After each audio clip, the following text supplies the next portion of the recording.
વાતાવરણ અંગે હવામાન વિભાગની આગાહી રાજ્યમાં ધીરે ધીરે તાપમાન ઊંચકવાની શરૂઆત થઈ છે। લઘુત્તમ અને મહત્તમ તાપમાનમાં વધારો થશે। મોટાભાગના જિલ્લાઓમાં તાપમાન 2 થી 3 ડિગ્રી વધી ગયું છે। પવનની દિશા બદલાતા બેવડી ઋતુનો અહેસાસ થઈ રહ્યો છે। હવે ધીમે ધીમે ઉનાળાની શરૂઆત થશે। તો બેવડી ઋતુના કારણે એક બાજુ રોગચાળો પણ વકરી રહ્યો છે અને પવનની દિશા બદલાતા ફરી એક વખત રાજ્યમાં ઠંડી પડવાની આગાહી છે તે કરવામાં આવી રહી છે। ઓફિશિયલ રીતે હવે શિયાળો વિદાય લઈ રહ્યું છે, ઉનાળાની શરૂઆત થઈ રહી છે, ત્યારે હવામાન વિભાગ દ્વારા આગાહી કરવામાં આવી છે। ધીરે ધીરે તાપમાન ઊંચકવાની શરૂઆત થઈ છે। લઘુત્તમ અને મહત્તમ તાપમાનમાં પણ હવે વધારો થશે। રાજ્યમાં મોટાભાગના જિલ્લાઓમાં તાપમાન 2 થી 3 ડિગ્રી જેટલું વધશે।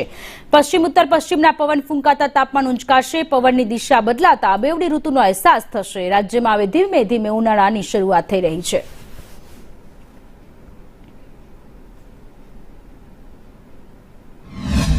दिनों के लिए जो गुजराती स्टेट के लिए फोरकास्ट है उसमें ड्राई वेदर प्रिवेल करेगा। और मिनिमम टेम्परेचर की बात करेंगे तो आने वाले 2 दिनों के लिए मिनिमम टेम्परेचर नोलार चेंज में रहेगा और उसके बाद 2 से 3 डिग्री सेल्सियस के मिनिमम टेम्परेचर में बढ़ोतरी का पूर्वानुमान है।